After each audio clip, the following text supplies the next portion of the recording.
بسم الله الرحمن الرحيم halkani waa kanaalkaygloon kidmeed maantay waxaynu ka hadlaynaa barnaamijka aas-aaskii British Somaliland.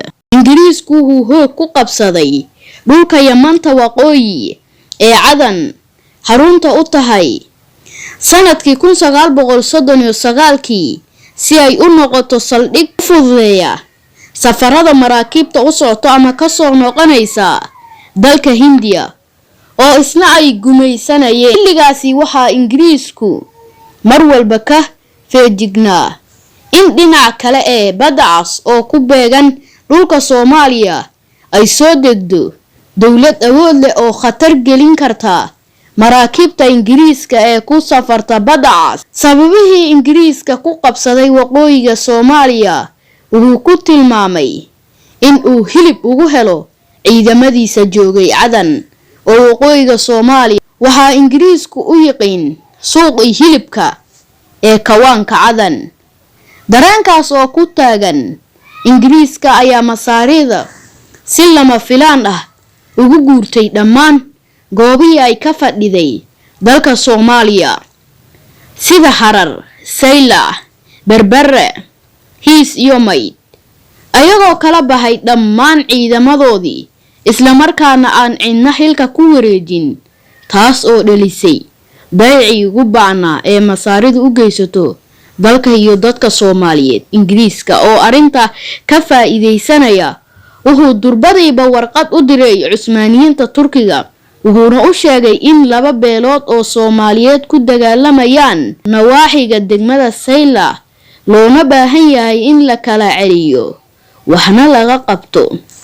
markii hore danaha reer Yurub ka lahaayeen geeska Afrika muddadii ka horeysay 1869 oo ku beegan furitaankii biyo isku xiraha Masar Suez Canal waxay ahaayeen kuwo xadidan, balse furitaankii kanaalka wixii ka dambeeyay reer Yurub waxay dareemeen muhiimadda gobolka geeska Afrika leeyahay. arintaasi waxay horseeday in ay abuurmaan mawjado isballaarin ah oo gumaystiyaasha reer Yurub ay tartan u galaan kala boobka Soomaaliya. kadibna dabayaaqadii qarnigii 19aad waxaa geeska Afrika kala qaybsaday dalalka Ingiriiska, Faransiiska, Talyaaniga iyo Itoobiya. taariikhyahanadu waxay qeexeen in danaha Ingiriiska ka lahaa heebaha Soomaalida ay sabab u ahayd ilaalinta nabadgelyada maraakiibta ku safarta badda cas ee isaga gooshta dalalka Yemen iyo India oo u gumaysan jiray bilqaysiga loo geysan jiray maraakiibta Ingiriiska ee ku burburta badda Soomaaliya ayaa ku kaliftay inuu heshiis la galo qabaa'ilka Soomaalida si ay u badbaadiyaan baharida iyo hamuulka saaran maraakiibta baddaas ku qaraqantaan.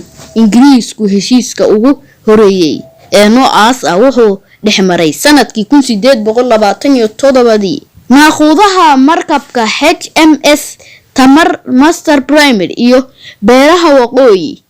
kadib markii beeshaasi gumaaday hantidii sarneedna ka dhacay markabkii la odhan jiray Marian meel u dhow Berbera sanadkii 1925 xiriirkii Ingiriiska iyo Soomaalidu mar walba ma ahayn mid nabadeed. weerarkii Berbera loogu geystay sahmiye Sir Reid F. Boughton iskuna magacaabay Sheekh Abdalle iyo kooxdii la socotay sanadkii 1856 ayaa keentay in hayiro howlaha heebaha Soomaalida, taas oo ugu dambeyntii abuurtay in heshiis hor leh Ingiriisku la yeesho uqaasha beelaha waqooyi. waxaa meeshaasi ku soo gabagabaynaynaa barnaamijkii oo aan ugu hadlaynay aas-aaskii British Somaliland.